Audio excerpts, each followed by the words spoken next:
이번 주말에 있는 아스날과 토트넘의 경기는 아무래도 이번 라운드에서 가장 빅매치가 되지 않을까 싶은데, 이 경기의 가장 중요한 전술 포인트는 아무래도 아르테타와 포스테코글루 감독, 이 두 감독이 라인을 끌어올려서 전방 압박을 강하게 거는 감독들이기 때문에 어떤 팀이 상대방의 전방 압박을 먼저 풀어내느냐가 가장 중요한 포인트가 되지 않을까 싶어요. 그리고 아무래도 이 북런던 더비는 홈팀이 압도적으로 유리할 때가 많기 때문에 아마도 아스날이 라인을 조금 더 끌어올려서 전방 압박을 강하게 걸 때가 많지 않을까 싶고요. 토트넘 입장에서는 토트넘이 이번 시즌에 만났던 팀들 중에서 가장 전방 압박이 강하고 수준 높은 팀을 만나기 때문에 포스테코글루 감독도 아마도 이번 시즌에 가장 전방 압박을 많이 경험하는 경기가 되지 않을까 싶기도 해요. 그리고 여기서 전술적으로 보면 토트넘이 최근 들어서 후방 빌드업을 할 때 상대방이 전방 압박을 해오면 포로와 우도기가 중앙 지역으로 들어가죠. 그러면서 이 중앙 지역에서 볼 소유권을 많이 늘려놓고, 그리고 탈압박을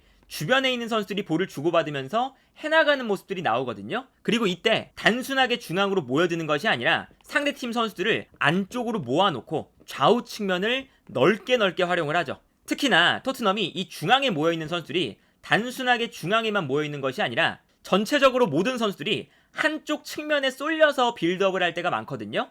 그리고 이렇게 한쪽 측면에 쏠려서 탈압박을 하는 이유는 상대방 선수들을 한쪽 측면에 몰아세우고 상대방이 전방 압박을 위해서 반대편 공간을 비워뒀을 때 반대편으로 탈압박을 해서 방향전환 패스를 해준다. 이 포인트를 포스테코글루 감독이 매우 좋아하죠. 그러다 보니까 여기서 이제 발생하는 토트넘의 문제는 어떤 거냐면, 왼쪽에 있는 솔로몬은 그래도 스피드가 빠르기 때문에 괜찮은데 오른쪽에 있는 쿨루세프스키가 스피드가 부족하기 때문에 만약에 토트넘이 왼쪽 라인에서 탈압박을 해서 오른쪽 라인으로 넘어갔을 때, 이때 쿨루세프스키 쪽에서 넓은 공간을 활용하지 못하게 되면 한쪽에 쏠려 있었던 아스날의 선수들이 바로 반대편으로 움직여주면서 토트넘이 결과적으로 경기장을 넓게 활용하는데 실패하게 되는 거거든요.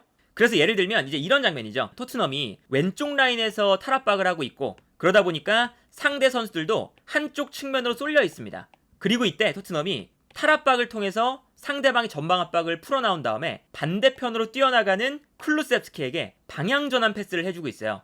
그런데 여기서 쿨루세프스키가 넓은 공간으로 뛰어나가면서 아까 보셨던 것처럼 한쪽 측면에 상대팀 선수들이 쏠려 있다 보니까 반대편으로 전환 패스가 들어왔을 때 넓은 공간에서 쿨루세프스키가 뛰어나가고 있죠. 그런데 쿨루세프스키가 다소 스피드가 느리다 보니까 여기서 빠르게 치고 올라오지 못하고 상대 수비수가 한쪽으로 쏠려 있다가 달려 나오는데 이 스피드 싸움에서 수비수에게 스피드를 따라잡힐 때가 많습니다. 그리고 여기서 심지어 쿨루세프스키가 중앙 지역으로 볼을 몰고 들어가는 성향이 강하기 때문에 중앙 지역으로 볼을 몰고 들어가면 상대 수비수도 뒷걸음질 쳐주면서 자연스럽게 쿨루세프스키가 중앙으로 들어오면 상대 수비도 점점 더 밀집할 수가 있는 거죠. 이렇게 되면 토트넘이 이 측면 공간을 넓게 쓰고 싶었는데 이 넓은 측면 공간을 결국에는 쓰지 못하게 되는 거거든요. 그러다 보니까 토트넘이 이번 경기에서 아스날을 상대할 때 아스날의 전방 압박을 풀어나와서 측면 공간을 빠르게 활용을 하려면 쿨루세프스키보다는 브레넌 존슨을 사용하는 것이 조금 더 좋을 수도 있다는 생각이 들기도 하고요. 브레넌 존슨 같은 경우에는 지난 시즌에 프리미어리그 내에서 두 번째로 스피드가 빨랐던 선수이기 때문에 브레넌 존슨이 반대편에 배치가 되면 토트넘이 탈압박을 하는 순간 측면 공간을 빠르게 활용을 할 수가 있다. 그리고 이게 이제 가능한 이유 중에 하나는 결국에 아스날이 주중에 챔피언스 리그가 있었거든요. 물론 아스날이 챔피언스 리그에서 전반전에 3골을 몰아넣으면서 후반전에는 약간 체력 관리도 하고 주요 선수들을 교체를 시켜줬거든요. 그렇기 때문에 북런던 더비에서 체력적인 문제가 엄청나게 없을 수도 있지만 그래도 주중에 경기가 있었기 때문에 아스날의 전방 압박이 어느 정도는 최고의 상태보다는 좀 내려왔을 것이 분명하고요. 토트넘이 과거 시즌보다 그래도 포스테코글루 감독 체제에서 탈압박하는 패턴이 훨씬 더 좋아지고 있죠. 그러다 보니까 쿨루세프스키냐 브레넌 존슨이냐 요 차이에서 포스테코글루 감독이 많은 고민을 할 것 같고, 그리고 쿨루세프스키가 나왔을 때는 쿨루세프스키의 스피드가 약간 느리다는 걸 생각하면 손흥민 선수의 공간 침투가 매우 중요해지겠죠. 한쪽 측면에서 반대편으로 볼이 넘어왔을 때 쿨루세프스키가 볼을 받는 순간 사실 쿨루세프스키가 스피드로 진첸코나 마갈량이스가 있는 오른쪽 측면 공간을 공략하기에는 좀 부족하거든요. 그러면 쿨루세프스키가 여기서 돌파를 시도하는 게 아니라 진첸코를 끌어내는 역할에만 조금 더 집중을 하고, 이때 손흥민 선수가 원톱 자리에서 진첸코의 뒷공간으로 뛰어들어가면서 쿨루세프스키가 뛰어들어가는 손흥민에게 패스를 넣어주는 그래서 쿨루셉스키가 나왔을 때는 직선적인 돌파보다는 손흥민이 뛰어나갈 때 손흥민에게 공간을 만들어주는 이러한 플레이가 조금 더 적합하지 않을까 싶고요. 다만 여기서 브레넌 존슨과 쿨루셉스키를 비교했을 때 쿨루셉스키가 스피드적인 부분에서는 뒤처지지만 우위에 있는 것은 결국에는 압박 과정에 있어서 쿨루셉스키가 정말 부지런하게 뛰어준다는 거거든요. 뭐 이거는 아까 말씀드렸던 것처럼 포스테코글루 감독도 라인을 올려 쓰는 감독이기 때문에 전방에서 브레넌 존슨의 스피드보다 쿨루셉스키의 전방 압박이 조금 더 필요하다고 판단을 할 수도 있고, 여기에 더해서 아스날의 빌드업 패턴을 보면 왼쪽 라인에 있는 진첸코가 중앙으로 들어와서 빌드업을 안쪽에서 도와주는 플레이를 많이 가져가죠.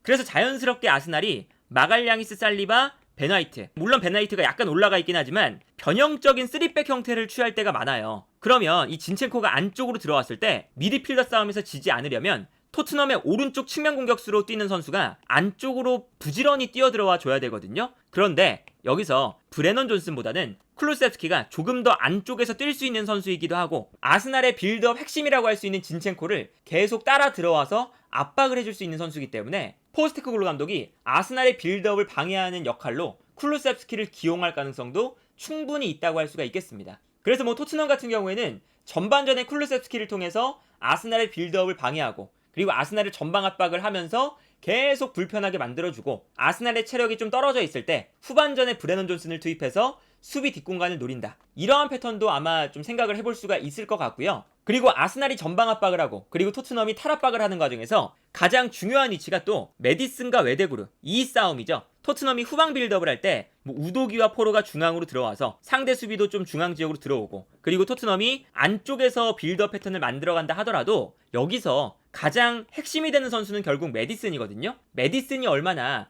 저 좁은 지역에서 탈압박을 해주느냐, 센스 있는 플레이를 펼쳐주느냐가 가장 중요한데, 그러다 보니까 아스날 입장에서는 메디슨만 묶어놓을 수 있다면 토트넘이 사실은 뭐 경기장을 넓게 쓰든 수비 라인이 올라와서 손흥민 선수가 뒷공간으로 침투를 하든 전방으로 패스가 애초에 연결이 안 되게끔 만들 수가 있어요. 그리고 이러한 포인트가 사실은 셰필드 유나이티드가 지난 주말에 토트넘을 상대할 때 메디슨을 전담 마크하니까 메디슨 쪽에서 패스가 나오지 않으면서 토트넘이 셰필드 유나이티드전에 경기력이 그렇게 좋다고 말할 수는 없었거든요. 그래서 아마 프리미어리그의 많은 팀들이 메디슨을 막는다면 토트넘이 빌드업이나 탈압박에 문제가 심각하게 생긴다 라는 것을 어느 정도 인지를 하고 있지 않을까 싶습니다. 그러다 보니까 토트넘 입장에서도 마찬가지고 아스날 입장에서도 마찬가지고 메디슨과 웨데구르, 요 싸움이 아마 가장 중요하지 않을까 싶고요. 아스날 입장에서는 압박을 위해서 웨데구르가 한 칸 올라가서 압박을 할 때가 있거든요. 근데 이렇게 됐을 때는 뒤에 있는 라이스가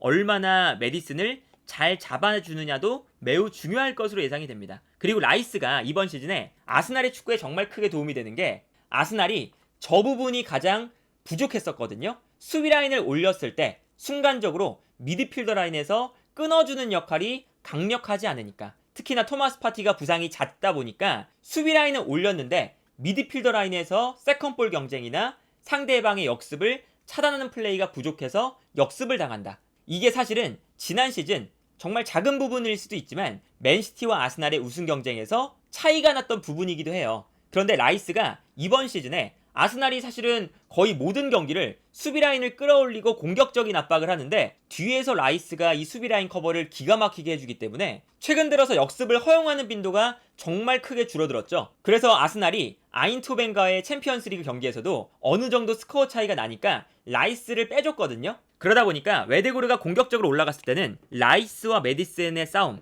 요 싸움도 이번 경기에서 매우 중요한 포인트 중에 하나다. 그리고 이 싸움에서 토트넘이 만약에 이겨낼 수만 있다면 사실은 전방으로 뛰어나가는 솔로몬, 쿨루셉스키, 그리고 브레넌 존슨, 이런 선수들도 있지만 결국에는 수비라인 뒷공간으로 뛰어들어가는데 가장 뛰어난 선수는 손흥민이잖아요. 손흥민 선수가 뒷공간으로 뛰어들어갔을 때 패스 한 번이 손흥민 선수의 발 앞으로 떨어지게 되면 이게 곧 득점으로 만들어지기 때문에 토트넘 입장에서는 아스날의 압박을 이겨내는 것이 매우 중요한데, 최근에 토트넘의 탈압박 과정들을 보면 이 메디슨에게 여유를 만들어주려는 노력들이 계속 보이거든요. 뭐 예를 들면 우도기가 안쪽으로 들어왔을 때 사카를 끌고 들어가면 이때 메디슨이 측면 공간으로 내려와서 볼을 받아준다거나, 아니면 의도적으로 메디슨이 약간 측면 지역으로 빠져있다가 우도기가 측면으로 나와주면 그 순간 메디슨이 중앙으로 들어가서 볼을 받아줄 수 있는 여유를 만든다거나, 그리고 여기에 더해서 메디슨 옆자리에 비수마가 탈압박이 그래도 꽤나 좋은 모습을 보여주고 있기 때문에 비수마가 탈압박을 계속 잘해주면 상대 수비수들이 비수마에게 쏠릴 때 메디슨에게 또다시 공간이 나올 때도 있거든요. 이런 패턴들을 토트넘이 잘 가져가기만 한다면 아스날의 높은 수비라인 뒷공간을 충분히 노려볼 만한 여지는 존재한다. 그리고 아스날 입장에서도 마찬가지입니다. 토트넘이 포스테코글루 감독이 팀을 맡은 이후부터는 전방 압박을 강하게 하기 때문에 토트넘이 뒤에만 머물러 있지 않고 아스날을 전방 압박을 하는 빈도가 과거보다는 훨씬 더 많을 거예요. 그러면 아스날은 여기서 탈압박을 하는 것이 똑같이 중요할 텐데, 일단 뭐 아스날 같은 경우에는 진첸코가 중앙으로 들어오고 여기서 이제 뭐 비에이라가 빠져나간다거나 트로사르가 내려와서 볼을 받아준다거나 여러 가지 패턴을 통해서 후방 빌드업을 워낙에 잘하는 팀이라는 것은 두말할 나위가 없고, 후방에서의 탈압박은 맨시티와 함께 아스날이 프리미어리그에서 가장 좋은 팀이다 보니까 오히려 토트넘이 올라와서 압박해주기를 기다릴 수도 있는데, 아스날이 여기에 더해서 최근에 추가된 무기가 라야의 롱패스죠. 그래서 이 라야의 롱패스를 활용해서 아마 토트넘을 자신들의 진영으로 끌어낼 수도 있어요. 예를 들면 최근에 토트넘이 우도기와 포로가 중앙으로 들어가서 중앙 지역에서 압박을 강하게 할 때가 많잖아요. 예를 들면 사카나 트로사르 이 선수들이 내려가서 볼을 받을 때 포로와 우도기가 안쪽으로 들어와서 강하게 압박을 할 거거든요. 그러면 그 순간 라야가 볼을 잡았을 때 제주스나 뭐 트로사르, 사카도 마찬가지고 측면 공간으로 뛰어 들어가면서 이 공간을 활용하고, 이때 라야가 뛰어 들어가는 선수들에게 정확한 롱패스를 통해서 공간을 활용하는 패턴도 가능해졌죠. 그러니까 이게 이제 아스날이 무서워진 점 중에 하나거든요. 지난 시즌 이제 중반 후반부터는 램스데일의 이 롱패스 능력이 약간 좀 떨어지면서 아스날이 롱패스에 대한 부분들이 약해진 상태였어요. 그런데 라야가 최근에 선발로 나오면서부터는 아스날이 일단은 짧은 패스로 풀어나가는 것도 워낙에 좋고, 상대팀을 자신들의 진영으로 끌어내는 순간 라야의 롱패스, 뛰어나가는 앞선의 공격수들, 이 패턴을 통해서 롱패스로도 압박을 풀어낼 때가 많거든요. 그래서 아마 토트넘은 라야의 롱패스를 아마 경계를 많이 해야 될 거고, 오른쪽 라인에 마르티넬리가 부상으로 빠져있기 때문에 트로사르가 있어요. 근데 토트넘의 가장 문제점 중에 하나가 사실 왼쪽 라인은 반더벤과 우도기가 있기 때문에 스피드적으로 이 공간을 커버하는 것이 문제가 없거든요. 물론 사카도 빠른 선수긴 하지만 반더벤이 워낙에 빠른 선수이기도 하고 우도기도 따라가는 속도가 워낙에 빨라서 후방에서 라야가 롱패스를 뿌려줘도 사카의 스피드를 반더벤이나 우도기가 충분히 따라갈 수가 있는데, 오른쪽에서는 로메로가 스피드가 좋긴 하지만 포로가 수비적으로 약간의 문제가 있기 때문에 포로 쪽에서 토트넘의 오른쪽 공간을 커버하는 게 문제가 생길 수도 있었거든요. 특히나 스피드가 빠른 마르티넬리가 나왔으면 이 공간이 문제가 됐었겠죠. 그런데 트로사르는 아무래도 스피드를 통해서 수비를 무너뜨리는 유형이 아니다 보니까 트로사르가 뛰어갈 때 그래도 마르티넬리보다는 포로가 따라갈 수 있는 여지가 충분히 있고, 그리고 뒤쪽에서 로메로가 이 공간을 커버해줄 수가 있기 때문에 토트넘이 그래도 마르티넬리의 부상 때문에 수비 라인을 올렸을 때 수비 뒷공간에 대한 위험성이 많이 줄어든 상태라고 볼 수가 있겠고요. 그러다 보니까 이번 경기에서 가장 중요한 포인트는 서로가 상대팀의 후방 빌드업을 얼마나 잘 압박하느냐, 그리고 상대팀의 전방 압박을 얼마나 탈압박을 해서 상대 수비의 뒷공간을 노릴 수가 있느냐, 이 포인트가 되지 않을까 싶고요. 그리고 이 과정 속에서 클루셉스키와 브레넌 존슨의 선발 유무라던가, 아니면 메디슨과 웨데고르 혹은 메디슨과 라이스의 싸움이라던가, 라야의 롱패스라던가, 진첸코의 인버티드 풀백의 움직임이라던가 여러 가지 요소가 아마 이번 경기에서 주목해 볼 만한 포인트가 되지 않을까 싶습니다.